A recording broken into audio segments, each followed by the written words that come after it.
Hi, Sandy LaFleur here. Just in case you didn't recognize my hands. Welcome to the video for Spooktober. This is a piece I came up with, and I wanted to do a trial run on it before I decided to paint the actual piece. And so this sample is painted on a calendar insert. So you can see, you can put it on other things. For the purpose of the actual piece, though, I wanted to create it on this horizontal postage stamp plaque that you can get from Cupboard Distributing. And you see, it fits just perfectly. So if you wanted to do it on a calendar insert, it would work great, and I'm actually considering doing other months. But for right now, we're going to create the piece on this postage stamp cutout. And I went ahead and taped off the border, in the instructions it gives you the measurements, and painted that lamp black and spattered it with warm white, because I figured that was probably something that you already could handle on your own. If you can't, just email me. I'll do a video on spattering maybe, or something. I do the old-fashioned way, beating two brushes together. If you need to see that, just email me and I can put something up. Anyway, what we're going to do next to get started on this is I want you to go in after you've painted your border lamp black and spattered it with warm white. I want you to go in and tape it off so that we can work on the background. Now, as you continue to watch this video, in the very next clip actually, you'll notice the piece is a little different. That is because I was editing the video and I accidentally deleted this introduction part.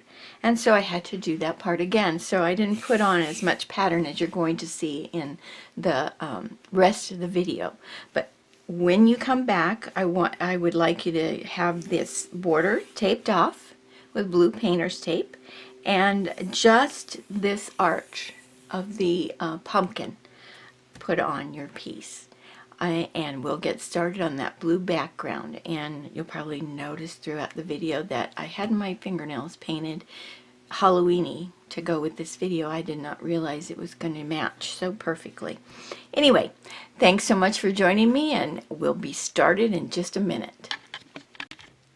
Okay, back. I've taped off my edges and pressed them down pretty well, but you don't have to worry too much if color bleeds under them, because we come back and do something with lamp black again along the edge of that border. So don't panic if it bleeds under there. And I've pulled the three colors that I'm going to be using in the background here, and they are Ocean Blue, True Blue, and Warm White. All Deco Art paints, of course, because I love my Deco Art. So you want to use a large brush. This one is a 1-inch. But if you have like a 3/4 inch, ½ inch, you'll just have to work a little bit harder. And as you can see, it doesn't have to be a good brush. And the thing I'm going to do is I'm going to add a little bit of water to my brush, not a lot. And I'm going to pick up some Ocean Blue, and I'm going to just base that horizontally across this background. But I'm only going to take it down as far as the pumpkin. There's no sense in covering the pumpkin up with blue paint if you're going to have to try to cover it up then. So if you get in pumpkin, it's okay. But got a goober. Get those goobers out. And so I'm just going to take it down these sides here a little ways. And you will have to put the pattern back on for your pumpkin, just so you know. But that it's good to have it on there so you know where to go with your blue paint. So, okay. So, got the background covered. I'm going to say so a lot. I apologize. It's just something I do. And what I'm going to do now is I'm going to, again, pick up a little water in my dirty brush. Okay, it has the blue paint in it. And I'm going to pick up some True Blue, mostly on one side. And I'm going to start blending and stroking on True Blue in the background from the bottom up, so it would be darker around the pumpkin itself. So your ocean blue paint is still wet, and you're just kind of blending in some true blue to darken it up. If it doesn't get dark enough to suit you, you can always come back in and add some more. But I'm just gonna put some true blue, and it doesn't matter if there are streaks. Streaks are okay. There's so much that goes on the background that it doesn't really matter if you have a few streaks here and there. It'll just add to the character. Other things you may need to be really careful about your background, but this one, yeah, it's just a Halloween piece. Nobody's gonna care, except you. We always care. So there you go. I think I have enough blue on there. So now I'm going to wipe my brush out a little bit and kind of reload it with the ocean blue. And again, if you need to add water to make this move a little better, go ahead. So I'm going to pick up some warm white, again on one corner of the brush, and walk it across halfway or so. And what I'm going to do is I'm going to start blending that lighter blue color down from the top. And I can feel it grabbing a little bit, so I'm going to add a little bit more water. Maybe if I actually put water in the brush, that would be good. But don't add a lot of water. You don't want it to be real juicy, but just enough to help it move across your piece. So let's see. I think I need a little bit more.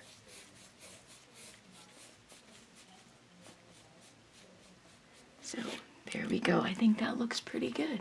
I might need to blend here a little bit. And if you lose your dark color, you can always come back in and put it back in. But it's just the background. It's just the underwear. The real focal point is your pumpkin. Okay, so now we're going to let that dry. And I'm going to put the pattern back on for that arch of the pumpkin so I can start basing it in. Okay, you may want to sand this lightly when it's dry, just so, because with the MDF it does get raised up and makes it a little rough. So let it dry, or dry it with your dryer or heat tool, and sand it lightly, and then put the pattern on for your pumpkin, and we'll be back to basing the pumpkin. I realized after I turned the camera off that I could have had you put the pattern on for the bats, the stem, and the leaf, and the little spider also. So the next time I turn the camera off, you may want to just scoot ahead and put those patterns on also. If you haven't, it's okay. We're going to work on the pumpkin, so it's not that big a deal. So the first thing we're going to do is we are going to base the pumpkin in with burnt orange.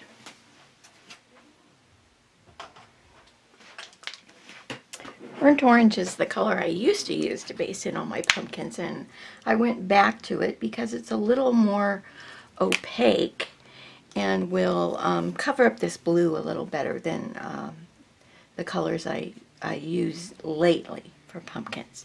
So, and again, if you'll notice, I'm going to keep the tape on for most of the time that I'm painting this, just to keep colors off the edge. I don't have to be so careful then. Anyway, let's base this in with burnt orange, and as you can see, it's going to cover that fairly well. Again, don't worry about bleed. What we'll do is we will give this another coat. So, I don't know if you want to watch me base this in. And just have a little area here where I didn't get my blue all the way down. That's okay. I'll take care of that a little later. So I may just fast forward through this part of base coating this orange a couple times. So enjoy the fast forward video.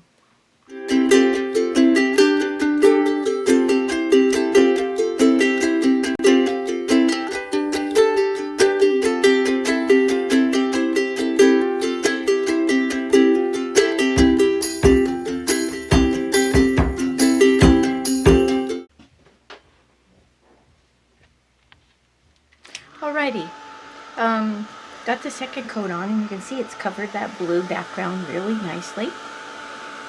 And I'm going to dry it now, and I'm going to apply the pattern just for the sections of the pumpkin, not for the face itself, because we want to work on the highlighting and shading on those sections first.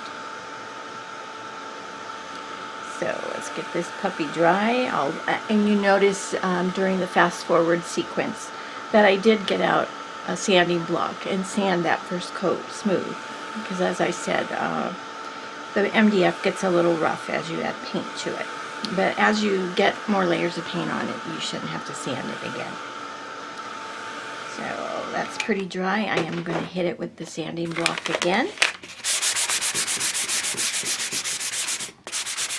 And cool. And then I'm going to put the pattern on for the sections. Now I taped my pattern on the top here just so that I could flip it back and forth. And now you have to try to align it every time. So, and let me get my handy dandy pen here. This is a Pilot Frixion pen, and I like these because they're colored and I can see where I've been. And when I'm done, I can use my heat gun and just the colors, the ink disappears when I hit it with my heat gun. So as you can see, I'm going right through the facial elements here. I'm not holding back. A good thing to do would have been to make sure that my graphite paper was all the way. It wasn't, so got a little spot there that I need to do. Okay, cool. So I'll just show you real quick how this works. But you see when I hit it with the heat gun, it dissolves all the pink on there. It comes in really handy when you're having to put the same pattern on a lot of pieces, because for some reason it the vellum lasts a little longer when it doesn't have a whole bunch of ink under it. Okay, so I have my patterns on for my sections, and no, they're not all the same, and they're not straight. Pumpkins aren't. So I'm going to stop this, pull some paints, and then we'll get going on our highlighting and shading on this pumpkin. Okay, back. We are going to dry brush some highlighting and float some highlighting. And the first dry brush we're going to do is going to be done with spiced pumpkin. I'm not going to show you how I dry brush. If you haven't already seen that in a previous video, there is a video on my website that deals just with dry brushing. And so you can watch what I do here, but I'm not going to totally explain it because it would get kind of repetitious. And I say enough things over and over again, like so and So, see, there I go. I'm just going to go ahead and I'm going to dry brush some highlighting down the center of each of these sections. These sections are called flutes. So down the center of each flute, I'm going to dry brush with spiced pumpkin first.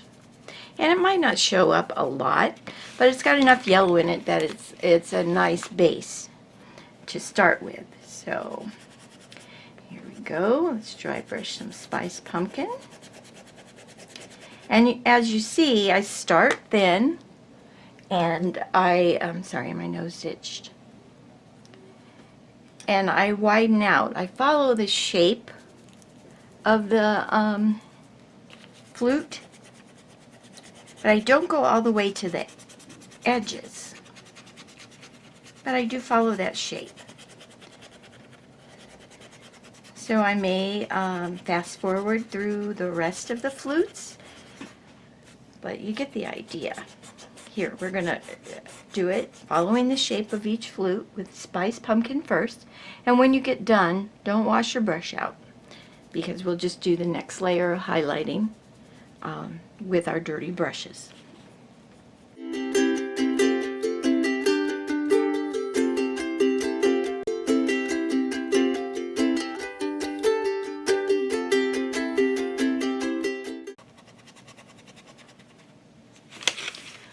That looks pretty good. So the next thing I'm going to do, again, I haven't washed out my brush. I'm going to pick up some moon yellow on this dirty brush, and I'm going to dry brush, highlighting again through the centers. And now this next time, this lighter highlight is going to cover a smaller area. So it's not going to be quite as wide, excuse me, as the first dry brush. But it'll be brighter, and it will just add to making the flutes a little more rounded looking. So let's go again. I do follow the shape of this again, widening out in the fatter parts and starting thin at the top. So that you can see that's much brighter.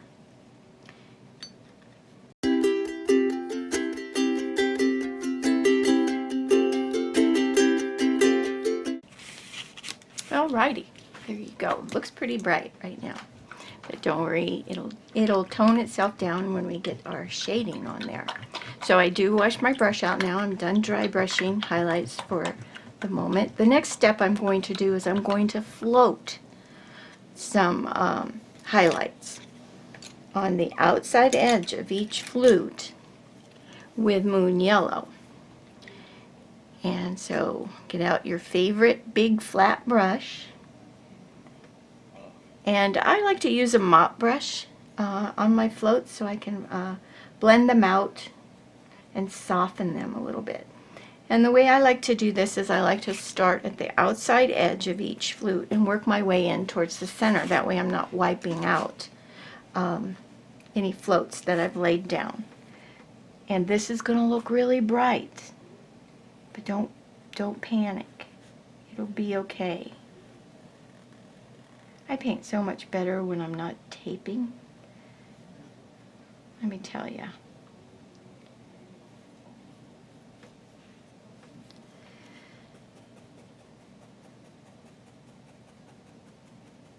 Here again, it's really bright. It'll dry and tone down a little bit, and then again, it will tone down some more when we get our shading on there.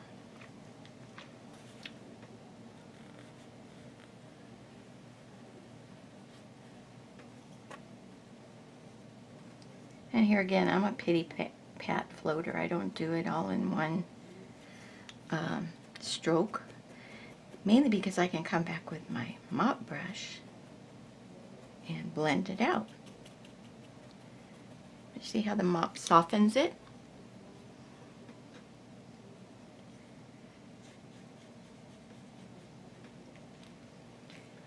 Here we go.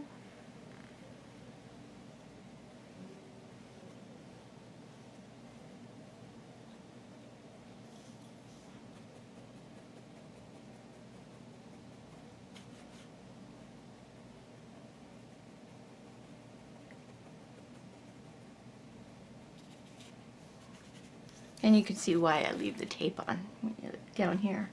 I can just go right off the edge and not worry about it.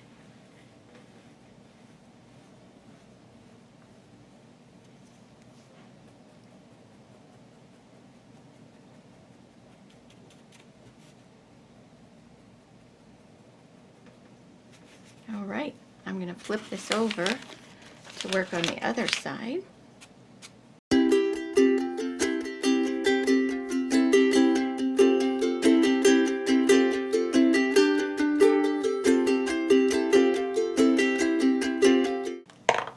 All right, got that on there. We are going to float our first layer of shading on. And I always do the first float with a red. And for this pumpkin, I'm going to use Country Red. And what I'm going to end up doing is doing back-to-back floats on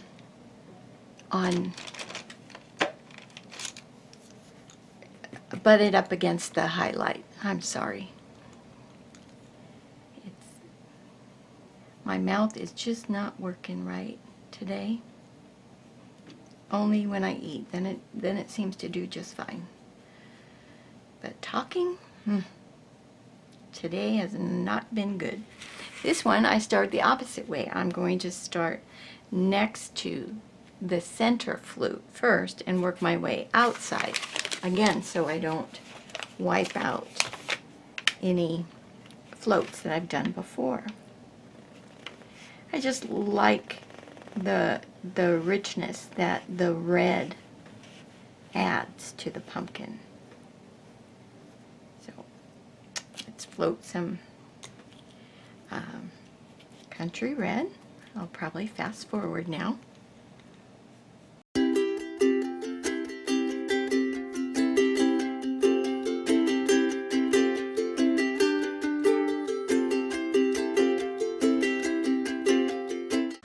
Alrighty.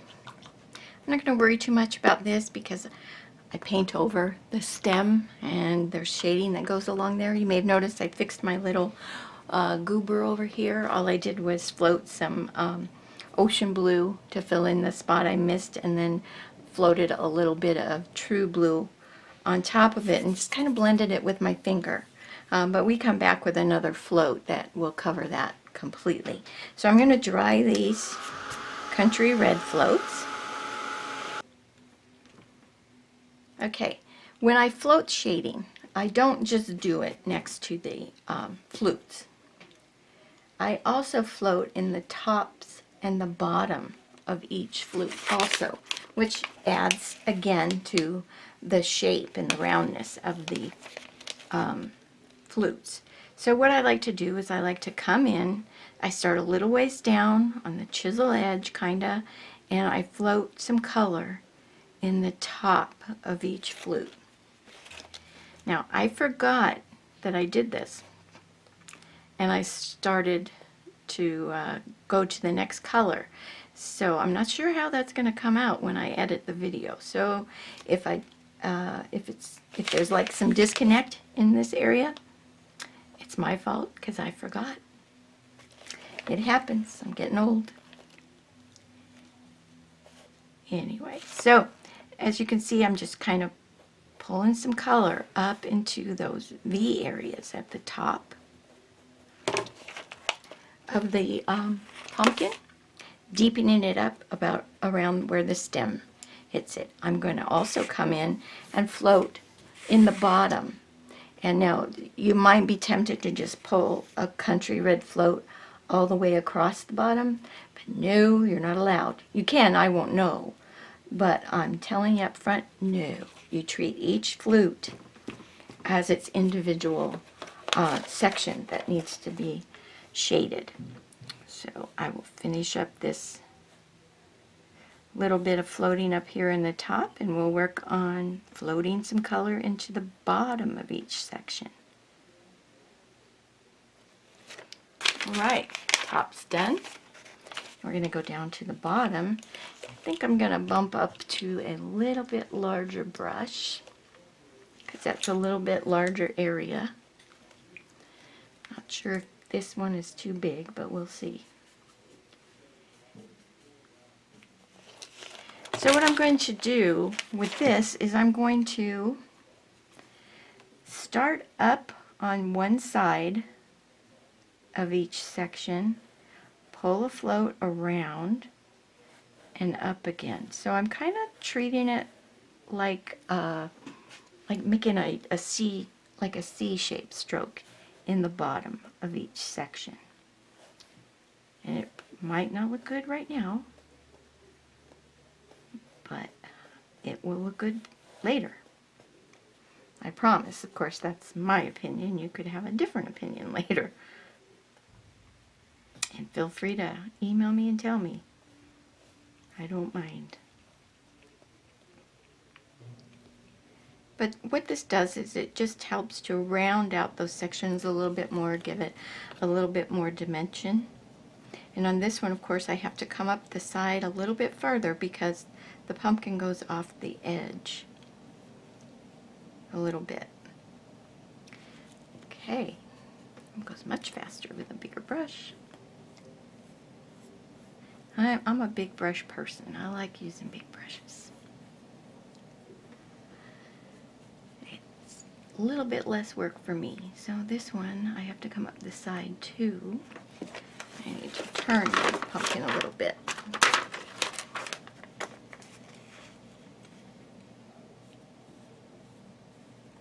Okay, cool. So, I'm going to dry those floats. And then what I'm going to do is I'm going to come back with the burnt umber, and wherever I shaded with country red, I'm going to go back and shade with burnt umber next to each flute and in the tops and bottom of each flute. And I will probably fast forward through that because it's basically just a repeat of what we just did, except it's with brown.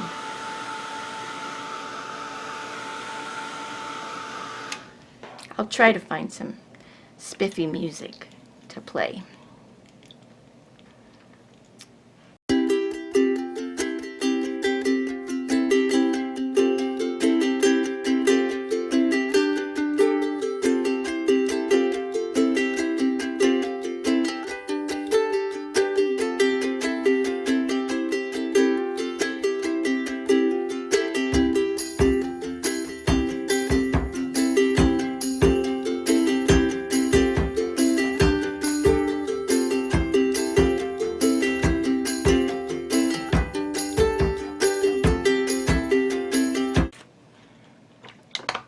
Alrighty, that shading is done.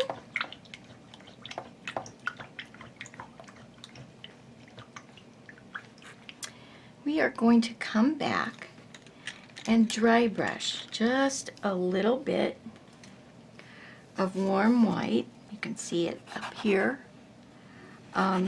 just to brighten up the highlights just a little bit. So sparingly with warm white in the tops and the bottom of each flute. And I don't know if you can see or not, but in the bottom of the flute, I chose the outside corner to do the highlight in. So warm white, dry brushed.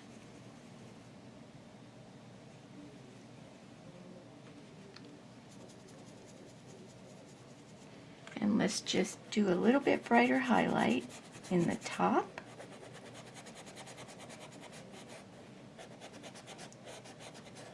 Of each flute.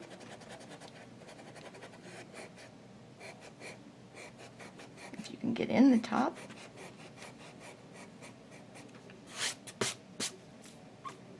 And then in the bottom outside corner of each flute.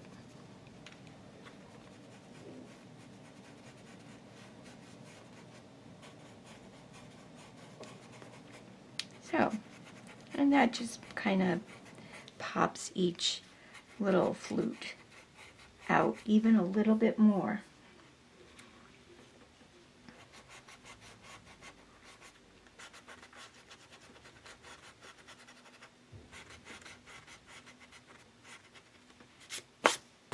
Alrighty.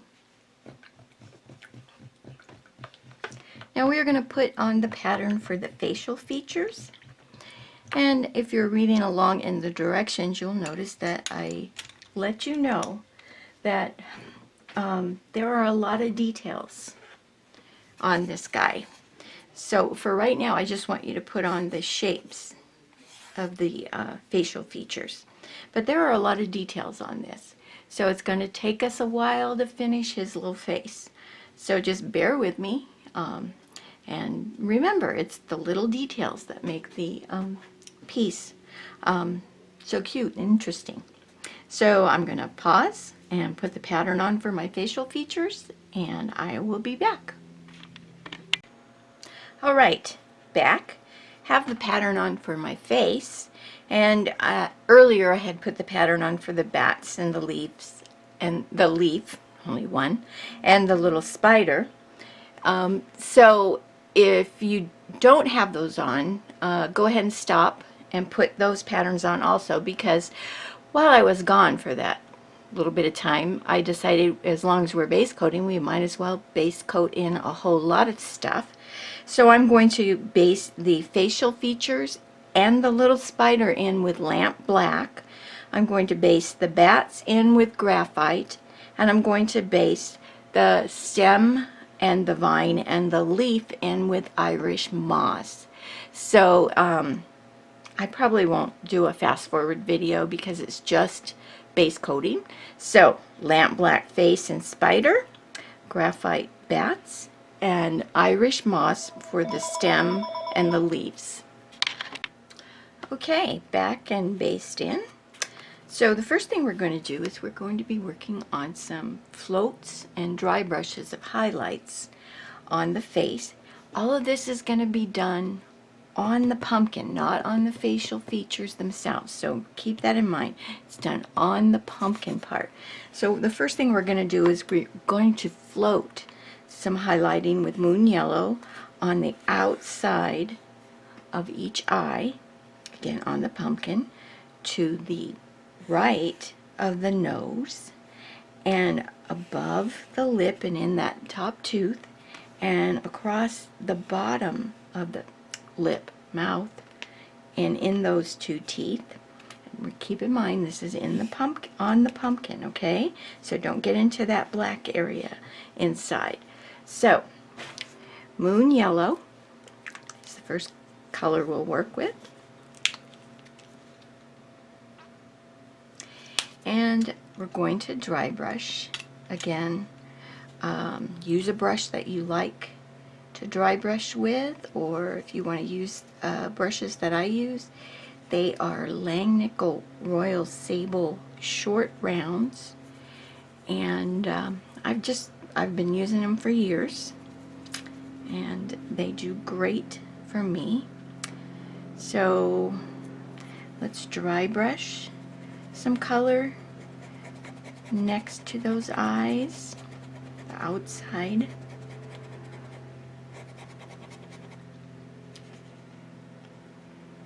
And got that one.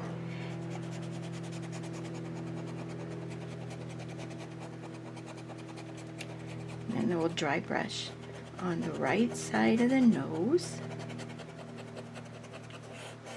I'm going to come back and float some moon yellow, and this dry brushing is just going to help to soften it and you know, extend it just a little bit more than a straight float would. So I'm going to go above the mouth a little bit, get down into that tooth. You're not going to do anything to these curly parts just yet, so don't go dry brushing the curls just yet. And in the bottom, get up in the teeth there.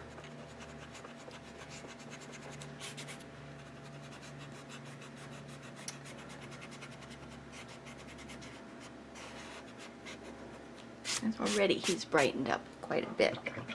So you can wash your brush out, and then you're going to come back with a float of moon yellow in all of those places.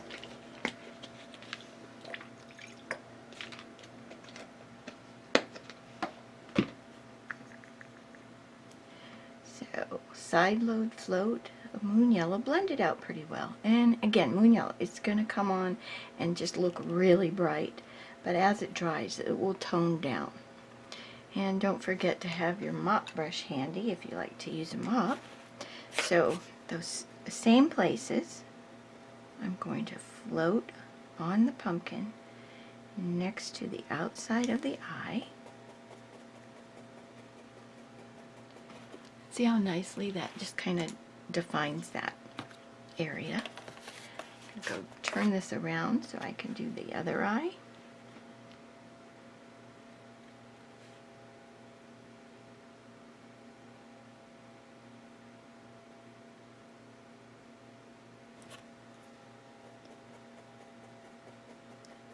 soften that float and blend it into that dry brush. You could also float first and dry brush later, but I grabbed my dry brushing brush, and so I decided, okay, I'll just dry brush first. We're going to go on the right side of the nose.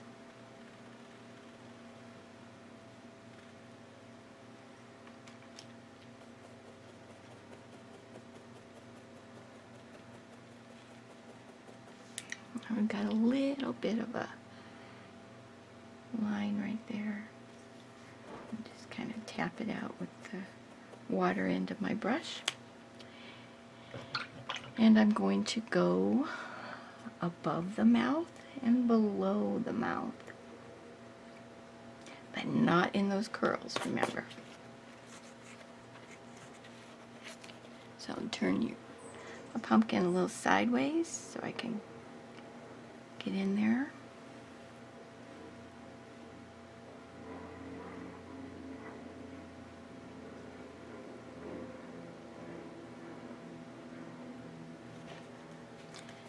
Soften that out.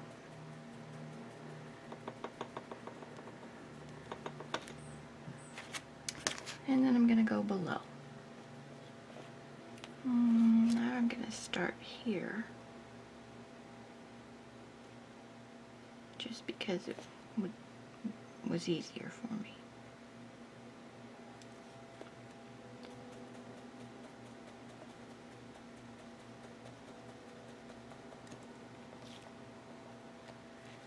And I love the way that's brightened him up already.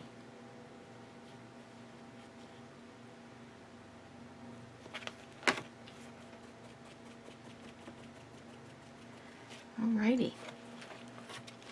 Cool. That's made his face stand out. That's good. Right now he looks like a blind pumpkin. Okay, now I'm going to use Country Red, and I'm going to give him some cheeks, nice round cheeks, and they're going to go right in this area of those curly cues on the ends of his mouth. So, let's get myself another short round, and let's give him some cheeks.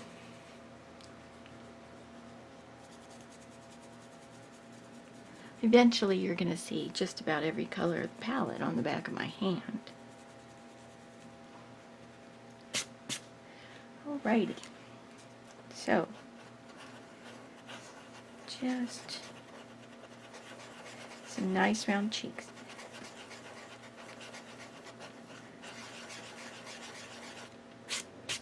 Because every pumpkin has to have cheeks.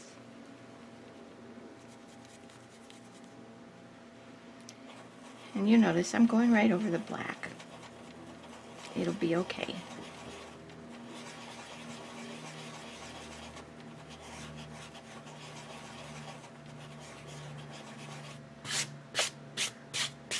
Okay, nice round red cheeks. We're going to come in and we're going to float some shading with burnt umber, and basically that's going to go on the opposite side of where you floated your highlighting. So on the eyes, I'm going to take it down the inside edge, and I'm also going to come across the bottom there. And the nose, I'm going to go just under the bottom. I don't believe I did it on the left side of the nose. And on the mouth, I'm going to do it just inside those curly cues. So inside and bottom of the eyes, to the bottom of the nose, and inside the curly cues, float some shading with burnt umber.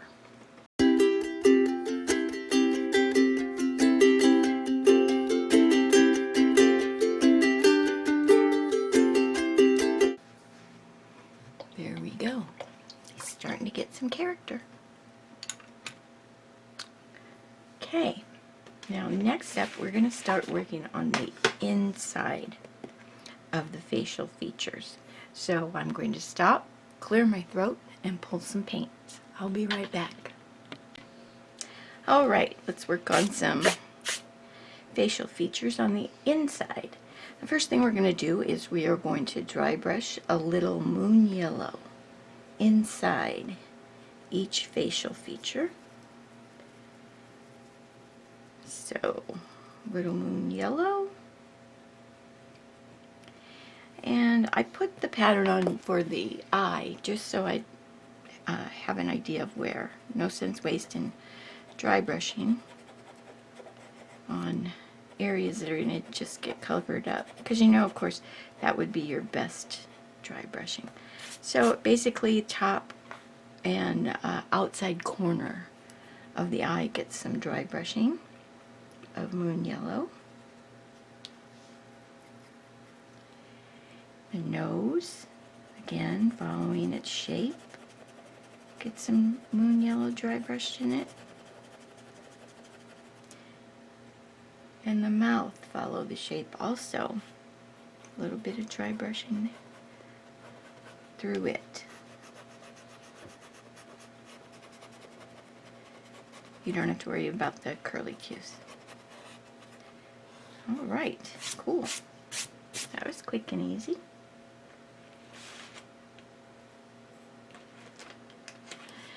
Now you're going to take a liner brush, and there's what I call the cut edge of each facial feature, and you may want to have a picture out so you know where to put it. But you're going to take your liner brush and moon yellow, and you're going to line actually on the black part of the facial feature. You're going to add a line, a thick one, of moon yellow to form the cut edge. Now watch these teeth. You take the mouth down to the tooth stop and then just go to the right side of each tooth and the right side of the top tooth. Nothing gets lined on the top edge. So that's moon yellow, and your liner brush, you're going to line a cut edge on the facial features. So you thin your paint down just a little bit. Not a lot.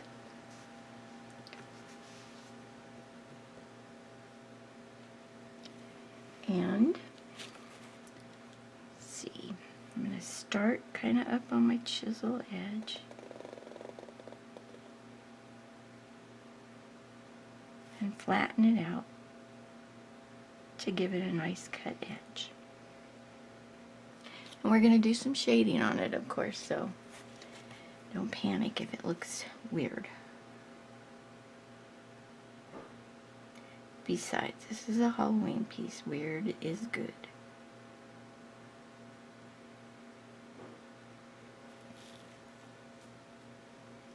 Just going to go down the left side of the nose.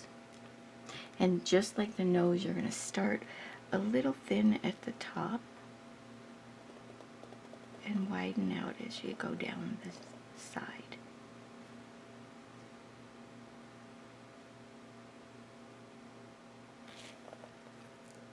And there again with the mouth, we're just going to do one side of this tooth, this top tooth. And we'll do one side of the bottom teeth, and then I'm going to pull it across. And then as I go up the curve, I thin out.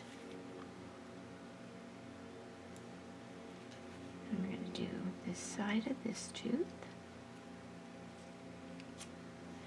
And then I'm going to turn this upside down just to make it easier. I'm going to start at the tooth and pull, and as I get away and into the curve, I go up on my chisel edge. So there, I have my cut edges.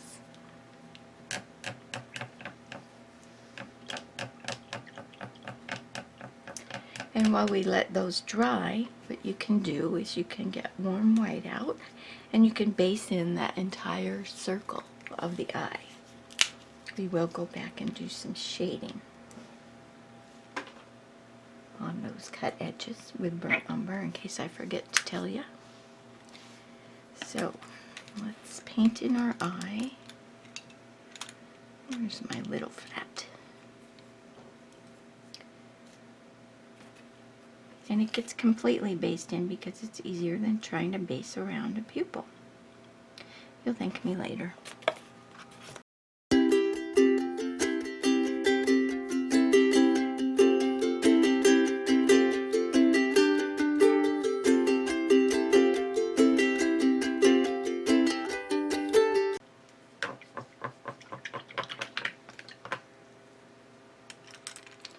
Alright, he looks a little scary now.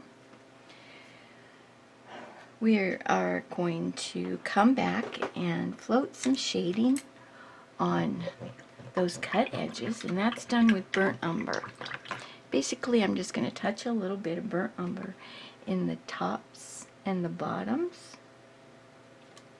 of the eyes and the nose. I have a little fan here to keep me cool, and it keeps blowing my hair in my mouth. So just a touch of burnt umber in the top and in the bottom. You can see I'm not real careful about going off the edge into the eye because it's black. It's not going to matter. So bottom, top, and the top and the bottom in the nose.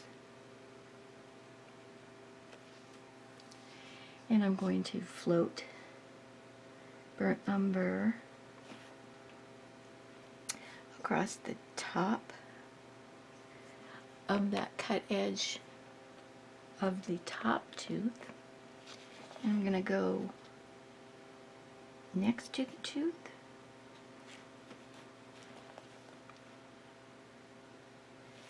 And then I'm also going to go on the bottom edge of the tooth. So there's kind of like a little back-to-back float there. And then of course on these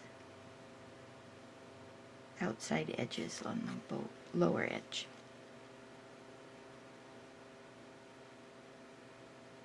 So just touching a little bit of burnt umber in those cut edges, just to kind of ground them so they're not floating there in the eyeballs. Alright, we're going to take some lamp black, and you want to blend it out really well. We are going to float this across the tops of the whites of the eyes, and so that's why you want to blend it out really well. If you don't blend it out well, you're going to get a big black line, and that's not what you want. So let's go across the top here. See a nice soft black float across the top of the eye. And of course I'm going to get my mop brush out to soften it a little bit. And another one on this eye.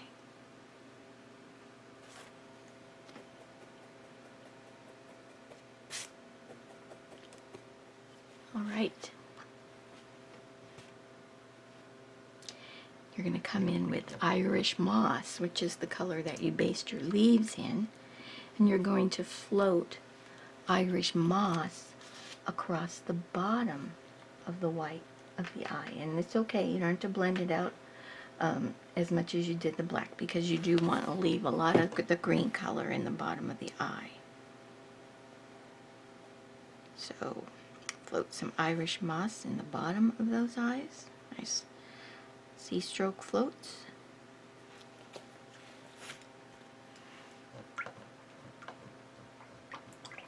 And then you're going to come in and you're going to paint your pupils with lamp black. So probably fast forward through this. If you need to put the pattern on, you can. I'm just going to eyeball it, which sometimes is a good idea. You just never know till I'm done.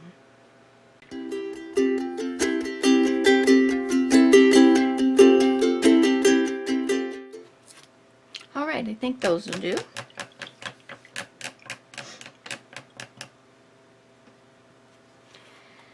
Okay, now you need your teeny tiniest liner brush and some Hauser dark green. You're going to thin it down a little bit And what we're going to do is we're going to line some little lines in the bottom of the whites of the eyes. Let me see if I can get, I forgot which way I need to go to, there we go. Too far. There we go. So you see these little lines that cover about half of the bottom of the eye. We're going to thin down some Hauser dark green, and we're going to line those. And I always like to start the line in the middle and work my way out. So thinned Hauser dark green, we're just going to add some details to those eyes.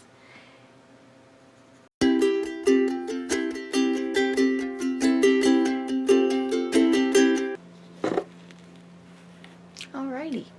I like the way that adds a little bit more character to his eyes. Now, I wanted to clean up the whites of the eyes a little bit.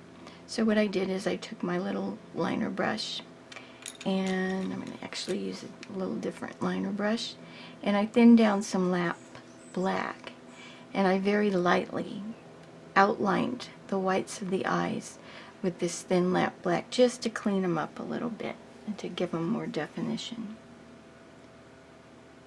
So here we go. See how nice that cleans it up?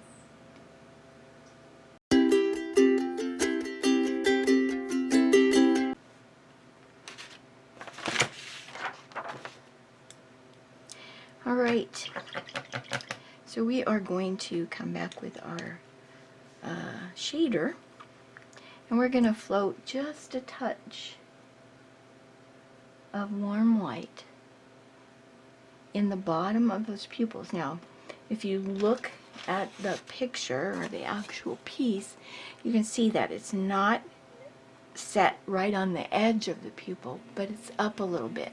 I'm also going to do that in the bottom of the nose and just a touch here and there in the mouth. And I have a phone call. I'll be right back.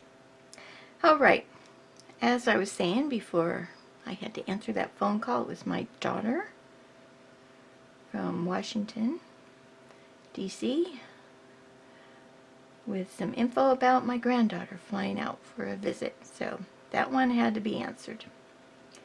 We are going to float some of that very well blended out warm white in the bottom of the pupils. Remember, I said it's not right down on the edge, but just off the edge a little bit. Okay, boy, that changes his eyes. A little bit in the bottom of the nose here. And just a touch here and there in the mouth. Not a whole lot. Just a couple of little places. All right, cool. And now we're going to take a liner brush, and we are going to line some highlights in the eyes. So I find my liner brush back. So with warm white and your liner brush, we are going to add a couple of strokes or set downs. They can be either. I'm going to set down in this top left of the pupil. I'm also going to do a little stroke in the bottom right. It doesn't have to be a stroke if you don't like strokes. It can just be a line. And then also, I'm going to do just a little stroke in across those little green stripes. So let me see if I can turn this. And it's not a big stroke. It doesn't cover all the stripes. It's just kind of in the bottom of that area where those green stripes are that you put in the eyes. All right. We have one more thing to do, and you're going to need a little fresh puddle of warm white and your stylus, and this is totally up to you whether you want to do it or not. but we're just going to add the dots that are inside the facial features with this. I use a small end of my stylus and just kind of dot it all over inside those negative spaces, so of his eyes, his nose, and his mouth. So if you don't want to do that, that's fine, but I just thought it added some character and fun to this guy. So I'll play some music and dot away.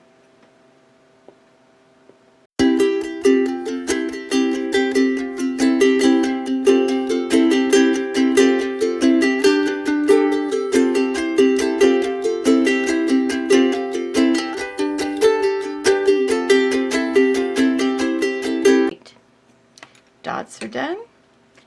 Face is basically done. So I'm going to get some fresh water, a clean palette, and pull some more colors, and we'll start working on the stem and the leaf and the vine. See you in a few.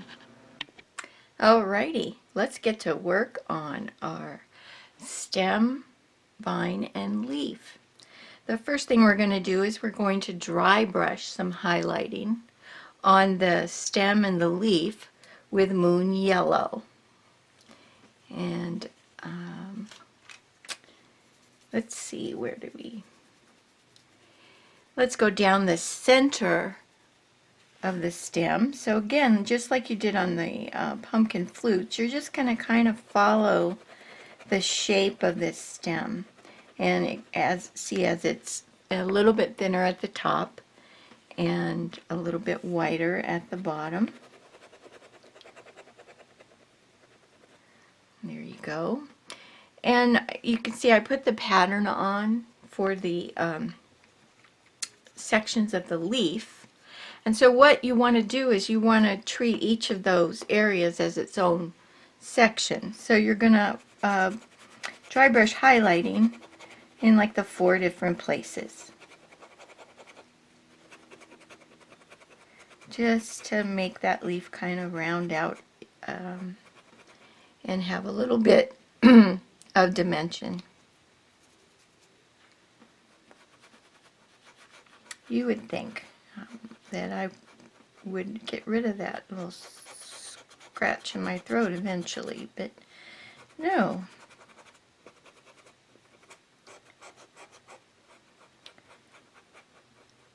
I had a little bit too much paint on my brush over there, but it'll be okay. It'll look just fine.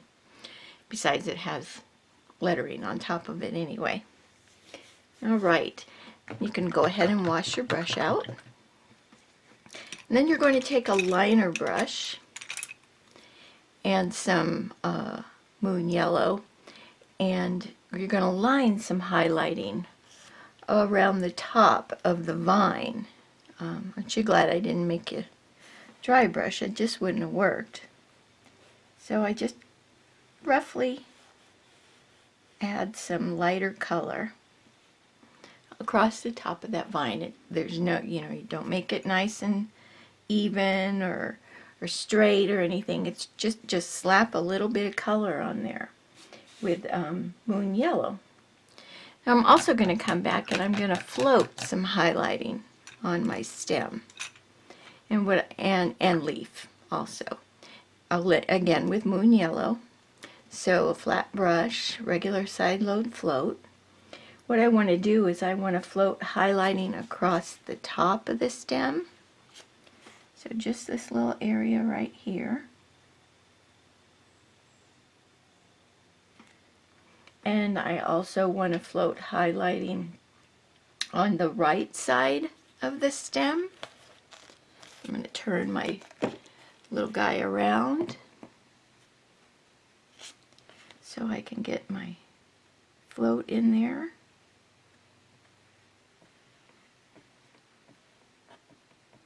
So I've done the top and the right side. I'm going to get my mop brush, blend that out a little bit.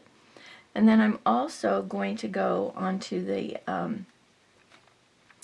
leaves and the horizontal line on the leaf. I'm going to float with my color up next to that. So, good thing I'm a pity pat floater, because this isn't wanting to move for me real well right now. But we can always make it work. And then you also want to go and float the vertical center vein line with the color up towards the outside, I guess is the easiest way to explain it. Okay. So you've done like a little cross in there. It's going to look much better in a few minutes, so don't panic. We are going to float some shading with burnt umber first. Okay. And what we're going to do is we're going to float that shading along the bottom of the stem and on the bottom of the leaf and the center vein lines. So let's do the bottom of the stem first. And I want you to notice when I do this, I kind of pull the float up into the stem a little bit just to give it some ridges. So I'll lay down this first little float here. And then I'll come back and just with the chisel edge, I just want to pull some of that color up into the stem a little bit to give it the look that it has some ridges. So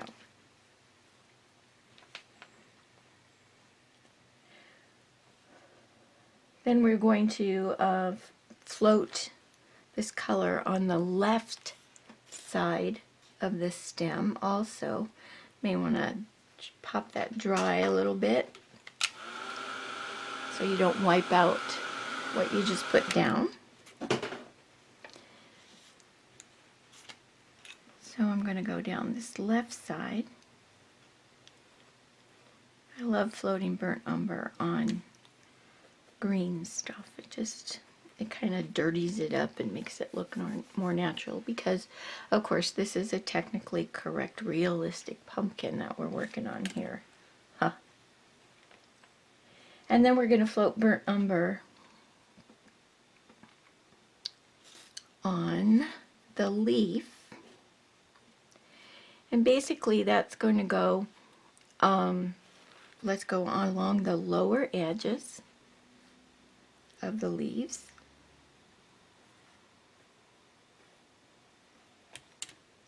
I want to mop that out.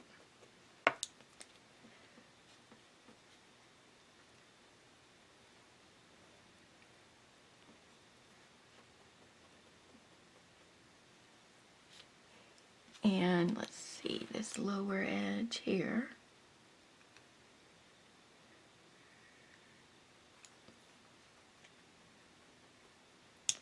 And I also want to go opposite where I highlighted along that center vein line with a little. Thank goodness for my mop brush today.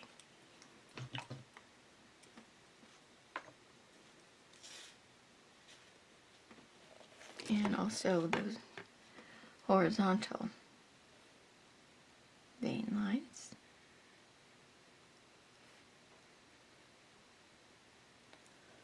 Whoops, I kind of got off camera there. Sorry, apologize.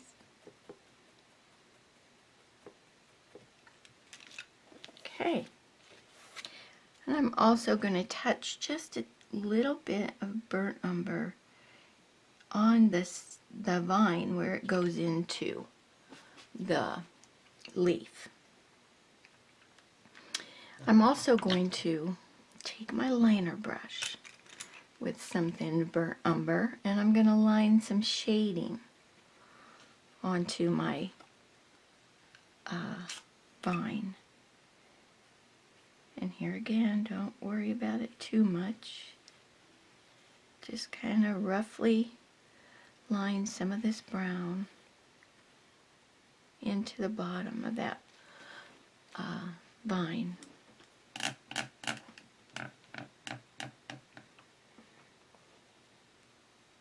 And I'm going to go back, and all those places that I shaded with burnt umber, I'm going to come back and shade them again with some very well blended out Hauser dark green.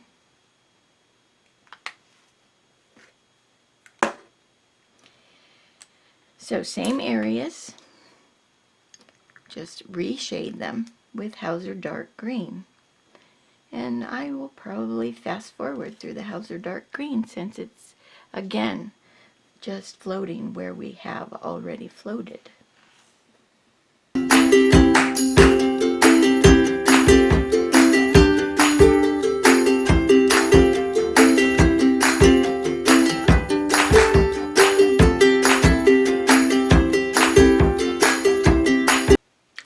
Okay, so there we go.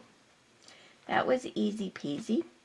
Now, we just want to add a little bit brighter highlight on certain areas, mainly the leaf.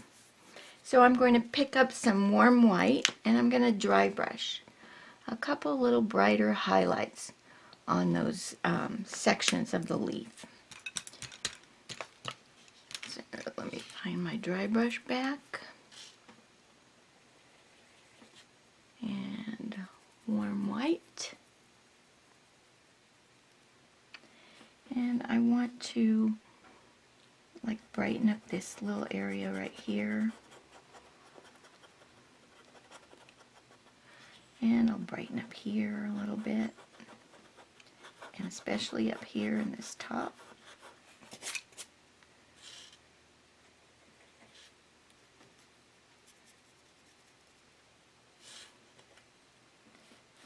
Go up in here.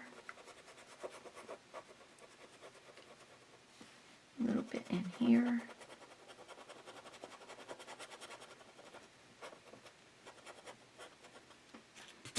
Okay, and I think you can kind of see how that has helped give it a little bit more dimension, a little bit rounder.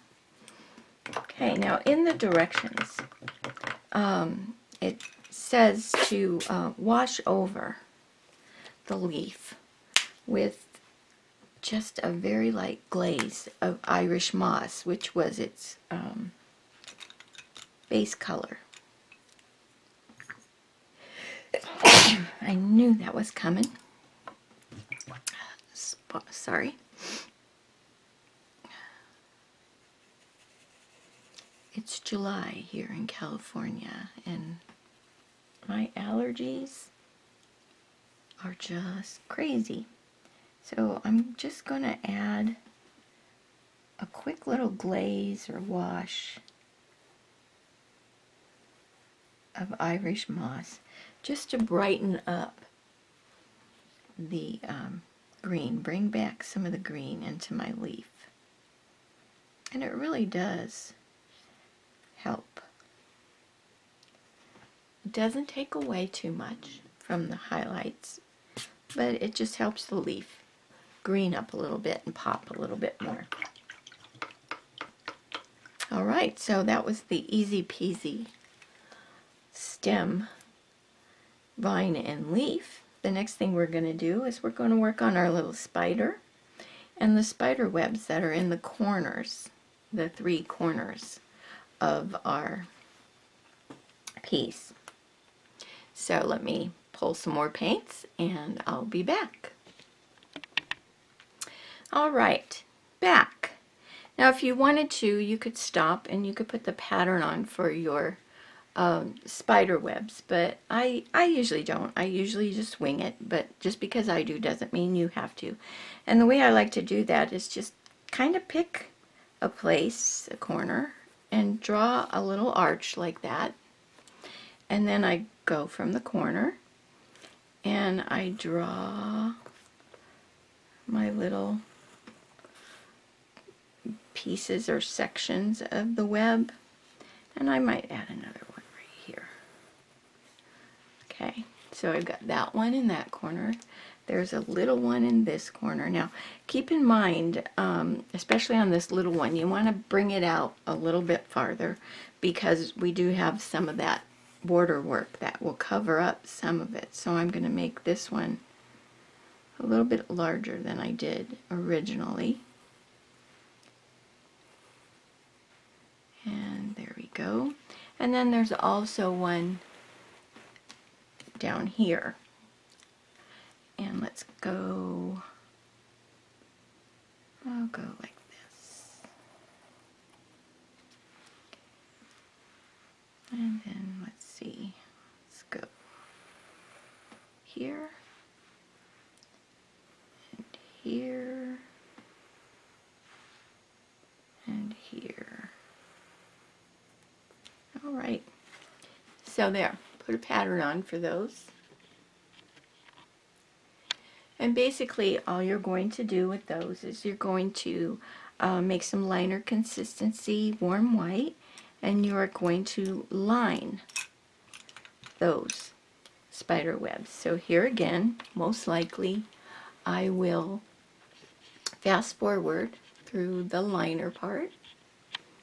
Get a little closer for you, which means I gotta move my brushes a little bit. I always have a big pile of brushes there.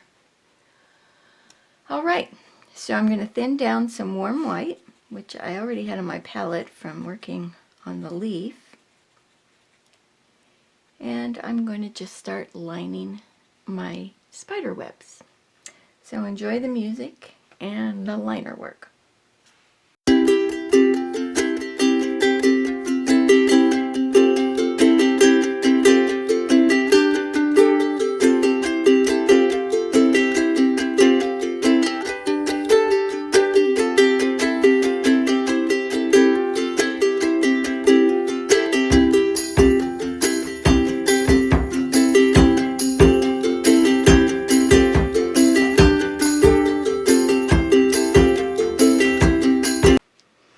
Okay, those are lined. Let's see, back up. Got them all lined. They're not perfect. These are crazy Halloween spiders, so they're not going to be perfect spider webs. What I'm going to do now is I'm going to take a little bit of True Blue, and I'm just going to float a little bit of shading. I think you'll be able to see it here. On one side of each section. You can pick the sides. It doesn't, there's no right or wrong side. It's just kind of something to put them into the background a little bit. So just one side of each spider web section. We're just going to float a little bit of True Blue.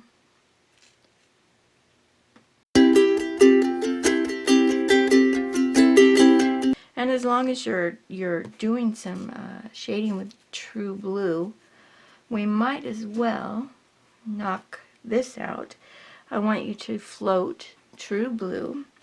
First of all, you're going to go along this edge of each spider web.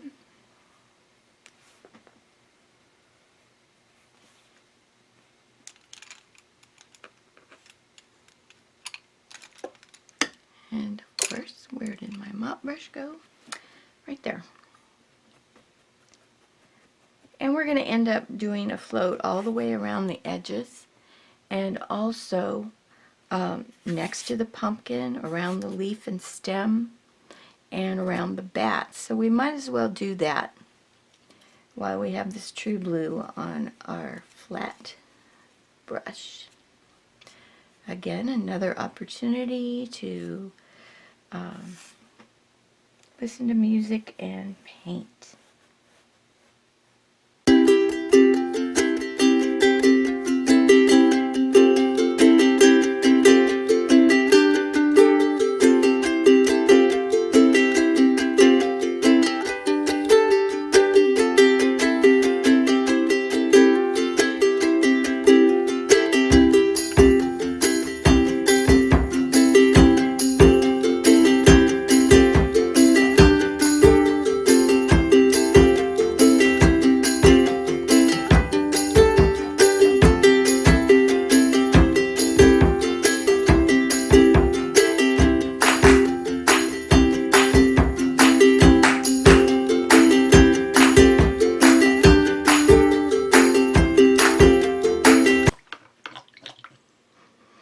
Got the shading done around the inside area, so that's taken care of and out of the way. We have a little bit of a couple more little details to put on the spider webs, and all I did with that is I took my liner brush and picked up a little bit of warm white, and all I'm going to do is I'm going to add a little dot at these intersections where the long part of the main web comes down, just to give them a little more character. I mean, you could do here too at the outside edges, but more than likely that's going to get covered up with the border detail that we do. You could do this with your stylus too if you don't want to use your brush. So, and then there is also a very thin line of highlighting on each one of those sections. And I chose, I would say the top side. Here we go, just there and just there. Just to highlight them, I say, but just another thing to add a little character and interest to them. If you don't want to do this, it's okay. I don't mind at all.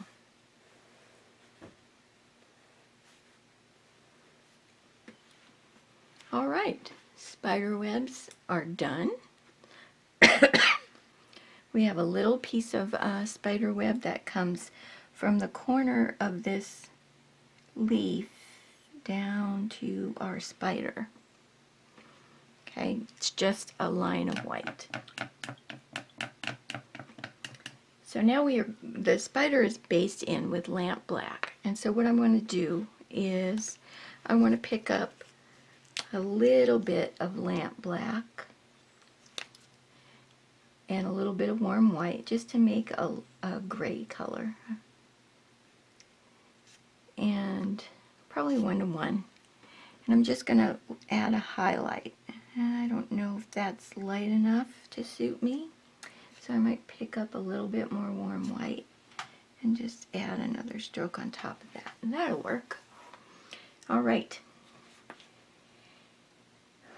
and then we're going to dot the eyes with Irish moss, and you can do this with a large stylus, the back end of a brush, or with your liner brush. You just want to give him a couple little round eyes. They're not real big.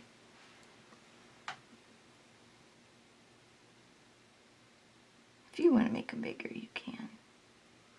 But just 2 little dots of Irish moss, and I probably could move up to on him.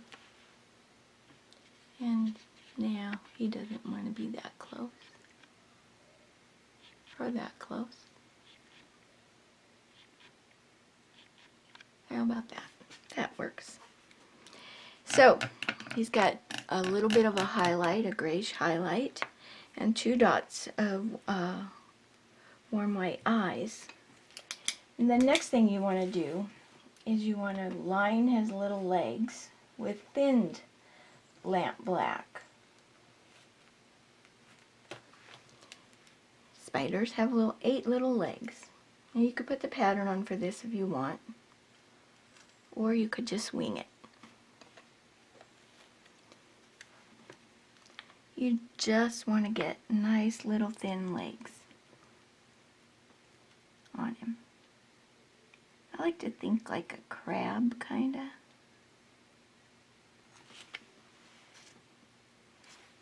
Not because I am one, but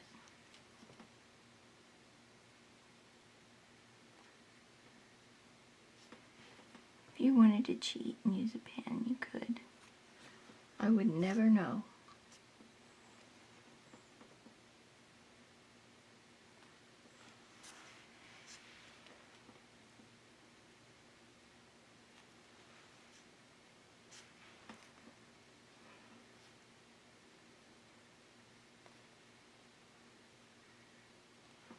Okay, he has 8 little legs. And then I'm going to pick up some lamp black on my liner brush. And I'm going to dot some little pupils in the centers of his eyes. You could, again, do it with a stylus. So there, I have my little spider done. He wasn't too hard. I didn't spend a lot of time on him because he's not the focal point. So now we're going to work on our bats.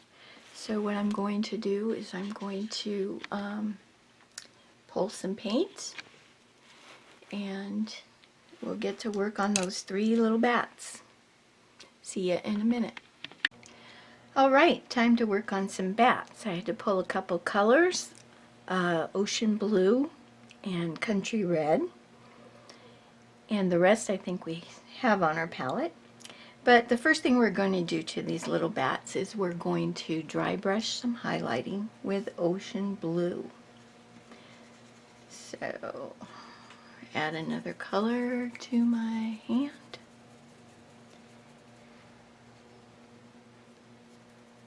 And let's add some ocean blue highlights. And this is just kind of filling up some of the space. You want to do the body and the wings.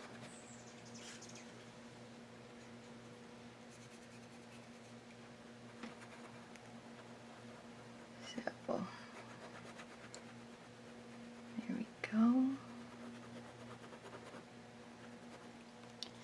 I'll move over to this guy and get him.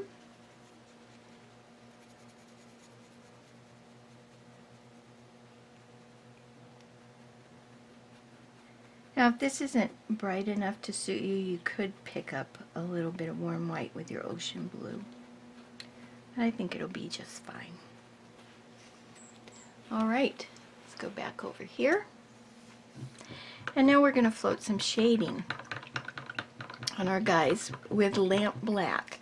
They're based in graphite, so the lamp black will show just fine. And you should have that on your palette. If you don't, pop a little out. You don't need a lot.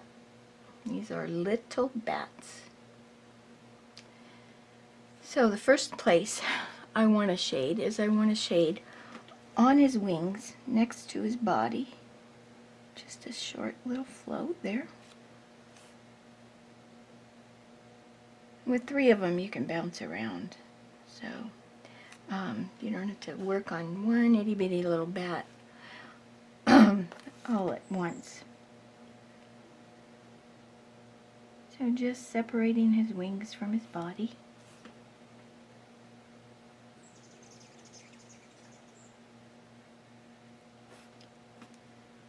And we'll go over to this guy over here and do the same thing.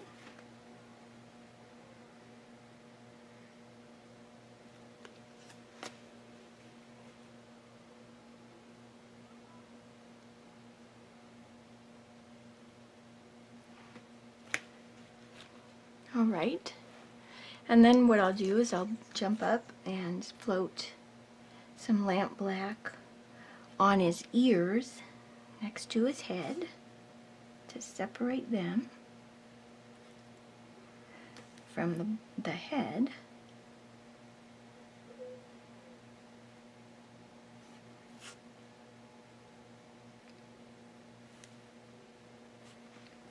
So not a big float. Just touching some color in the bottom of his ears to make his ears stand out. And I'm going to go over here off camera and do my 3rd guy.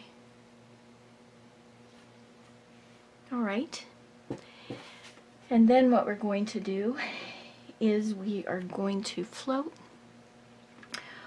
on the wings to give it like a top little edge. So what I like to do is, let me see how much closer I can get before they go crazy. Oh, they don't like it.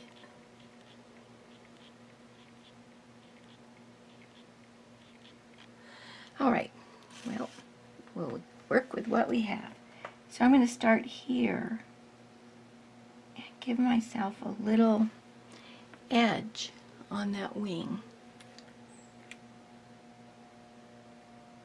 So on each wing, I'm going to float that little edge on. So drop down from the edge, top edge of the wing a little bit, and float, and then this side one you can actually bring it into the point of the, let's see, oh, look at that. Okay, so I think you can see that there. So let's go do that to our other two bats.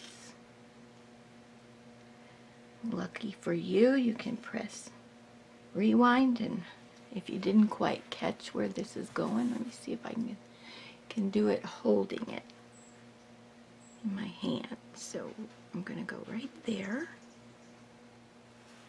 and then I'm going to come across the top of that wing a little bit, and then I'm going to go on this one and down. All right, cool. I think you can see that pretty good. So I'll go over and do number 3. Are you getting I thought maybe you might be getting a view of the top of my head, but not so much. Sometimes I bend over so far you can see my roots. Okay, cool. Number 3 is done. And now we want to put the ribs on those wings, and what I'm talking about is these lines right here, coming from the tips, the points on each wing. And the way I like to do that is I like to use my flat brush, and I corner load and float, blend it out just like I was going to do a float. But then what I do is I stand up on the chisel edge in the point. I stay up on the chisel edge and I just pull. And that gives me a nice little kind of a float. But it lines those ribs really nice.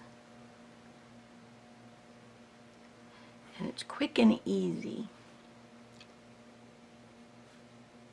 I use this technique to add wrinkles to things or folds in things. So chisel edge, oops, turn it where your color's down and just kind of pull it. Sometimes all you need to do is set it down. All right, so those little bats are coming to life. The next thing we're going to do is we are going to line highlighting on the top of the wings and the ears with ocean blue plus a little bit of warm white. So that means we're going to use our liner brush. When I say I'm going to line highlighting, so I'm going to pick up a little ocean blue and a little warm white just to make a lighter value blue. And all I'm going to do is I'm going to kind of dry brush with my liner some highlighting across this top rib.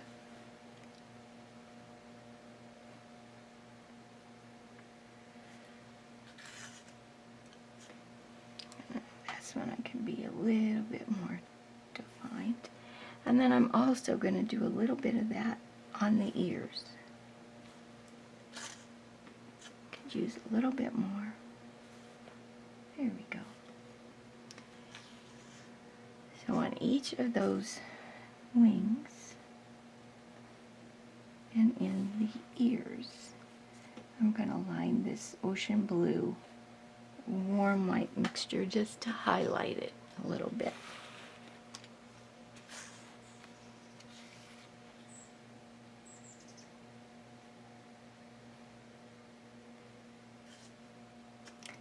So it doesn't take much to give these guys a little bit of sparkle in life. All right, cool.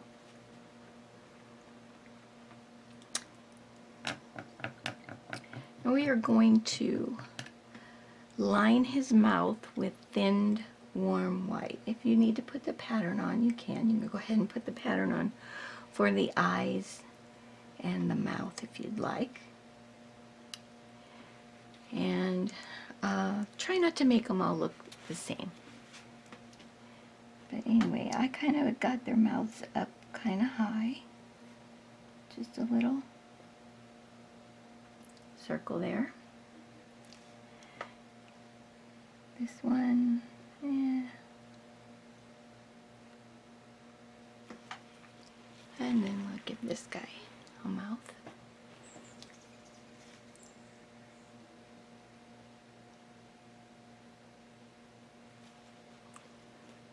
Nothing too spectacular or scary about that. So you're going to paint the eyes with warm white.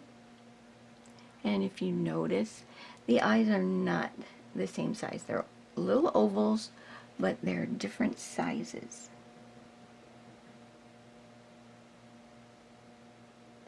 So we're going to give them a couple little eyes.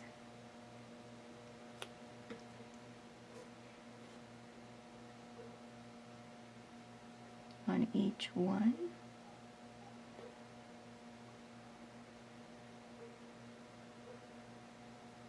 And mine touch sometimes and sometimes they don't. And that's completely fine.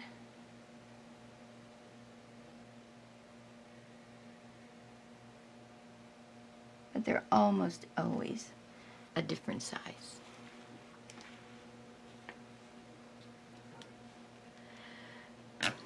So we have to let those eyes dry. So if you have your handy dandy hair dryer or heat gun, you want to dry those real quick.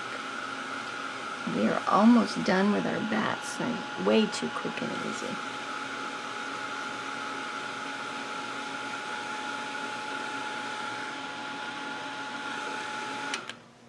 All right, what you're going to do next is you're going to float a little bit of Irish moss in the top of each of those eyes, just to give them a little green color. And some of it is going to cover up the whole eye. That's okay.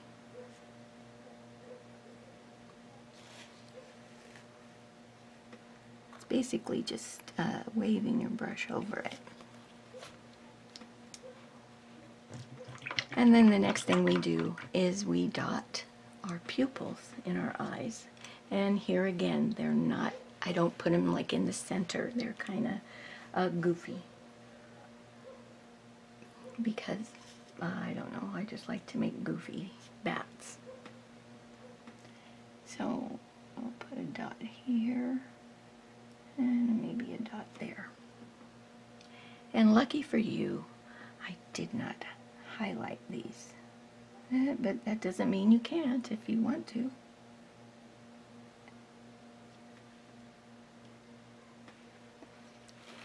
So just a couple of little black pupils. And we have little bats. One more thing to do, and this is just to add a touch of color to them. I took some country red, and I'm going to blend it out really well, but I am going to float just a touch of country red in the bottom of their bodies, just to red up their little bellies a little bit. It's not much,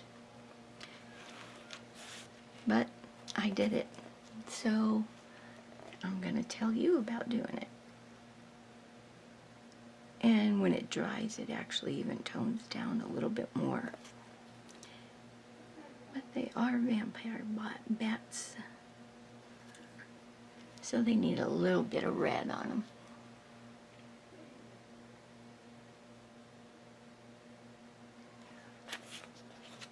All right, bats are done. So I'm going to put these paints away, grab a star stencil and we'll work on those stars in the background. See ya in just a second. Okay, so we are going to be adding some stars to our background area. And any old star stencil will do. If you have one that's got a few different sizes on it, that's even great, so you can vary the size. But there's no rhyme or reason to how I put these on here. So just pick a spot if you want to. You can put a pattern on. I would just put a dot in the center wherever the star is. And what I did that with is Moon Yellow. And I like to stencil using a cosmetic sponge. I don't know why, I just do. But anyway, so just have some fun with it. Add some stars to your background. And if you do use a cosmetic sponge, just be sure you pounce off a lot of the paint so you get a nice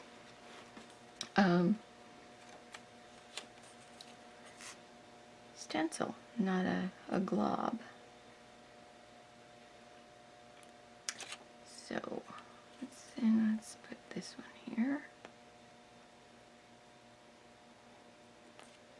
And they don't have to be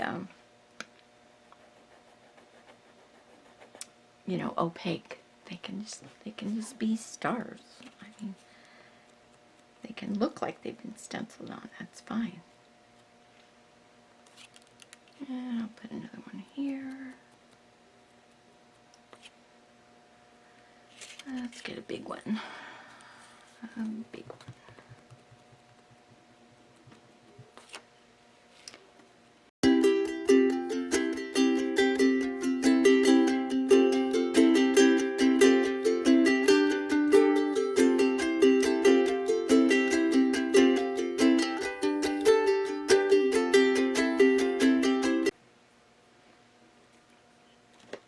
Alright, I think that's enough stars for now, especially considering this next step.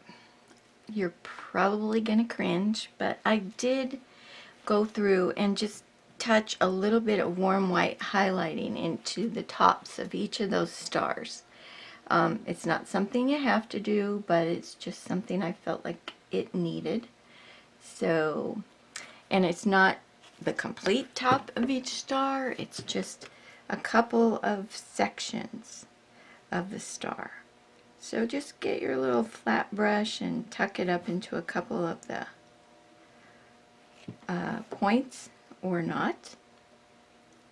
But it just adds a little bit to pop those stars off the background.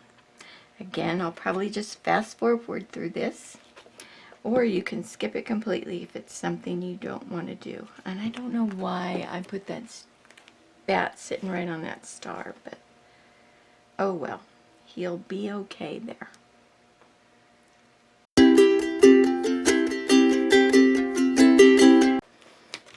Okay, enough of that.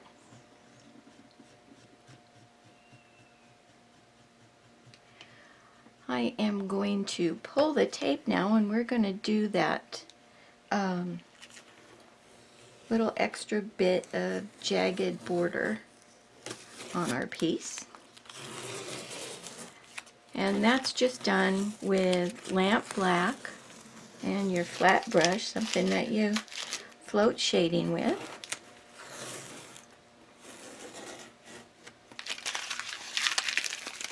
So finally the tape comes off. Alright, let's back up here a little bit. And all I'm going to do is I'm going to take my flat brush, I think I might want a little bit bigger one, and some lamp black, blend it out just like I'm going to do a corner load float. And all I'm going to do is I'm going to come along the edge just off this black border and just kind of rough it up here and there.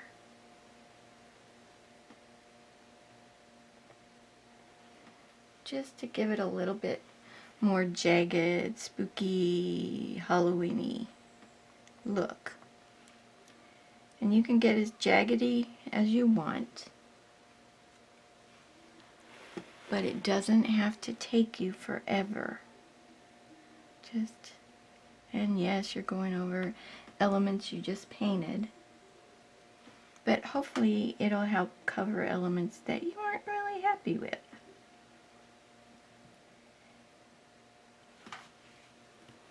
Okay, so I'll fast forward through this and we'll go on to the next step.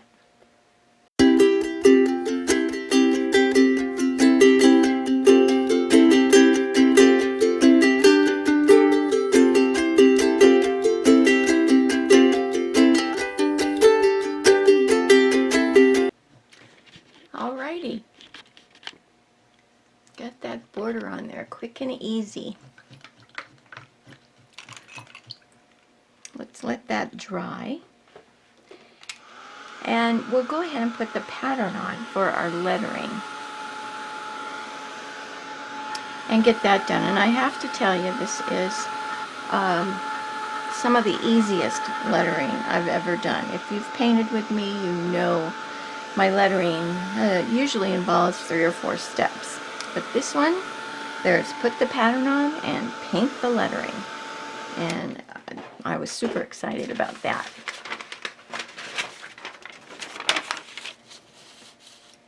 So get our pattern on here. I lost a piece of tape, but it'll be okay. And if you want yours to say something else, that's fine, I don't care. And my handy dandy pen. Now, what I want you to know is all I did to put the pattern on is I didn't go through and do all these lines. I just put one line through the center of each letter. Okay, so you don't have to put on each little scratch or you know, stirrup or whatever. You can add that as you're doing your lettering. All right, here we go. Now, with thin lamp black, keep in mind this is messy sketchy, okay? It's not a solid, it's not solid. You're gonna kind of sketch it on with your liner brush and thin lamp black, and that's where you're gonna add the stirrups to it, and it's just have fun with it. It's just a messy, sketchy kind of lettering. Okay, so thin lamp black. And keep your pattern handy so that you can see where it's thinner and where it's thicker. And let's just kind of sketch in. And there's a stirrup on this S, so I'm just going to add that. Oops, I guess I should be up here. So see, and there's parts thin, and then this part gets a little thicker.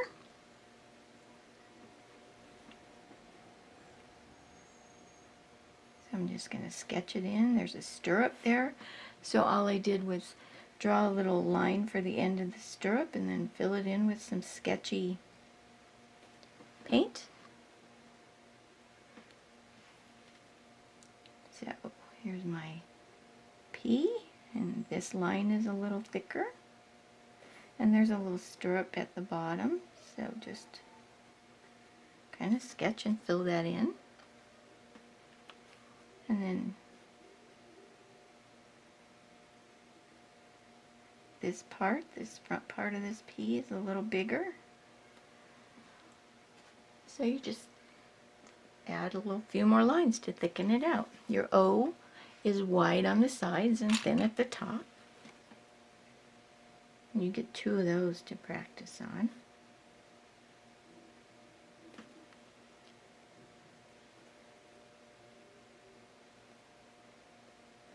And if your paint gets a little dry, that's all right. It adds to that sketchy look.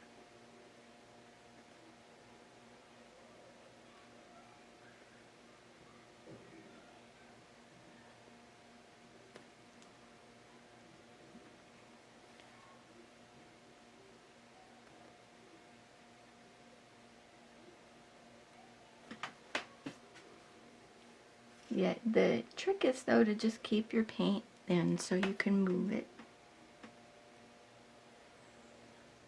Another O, thick on the sides.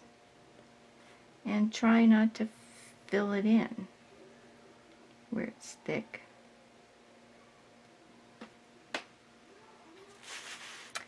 I kid you not, this is the fastest lettering I've ever done on a piece. The K is a little thick and it has a little stirrup at the top, so draw that little line and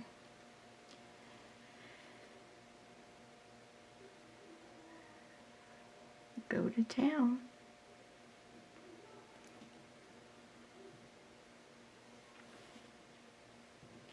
This is even thicker. And it has a little stirrup.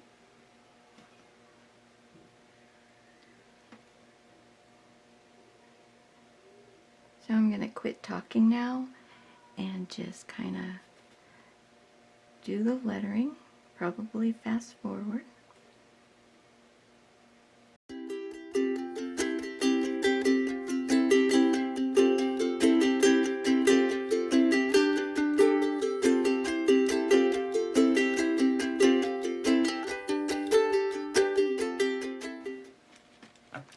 All right, there's our lettering, quick and easy. We have one more thing to do to this, and it's going to involve your smallest liner brush. If you have one with one hair, that's good. And some warm white.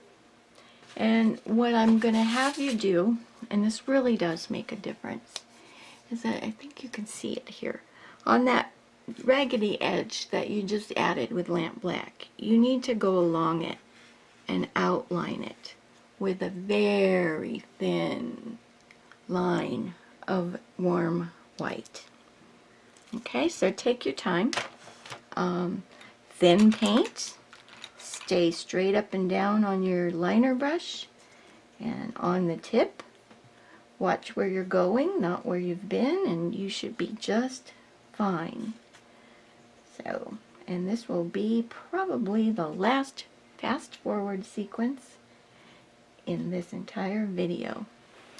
So enjoy the music.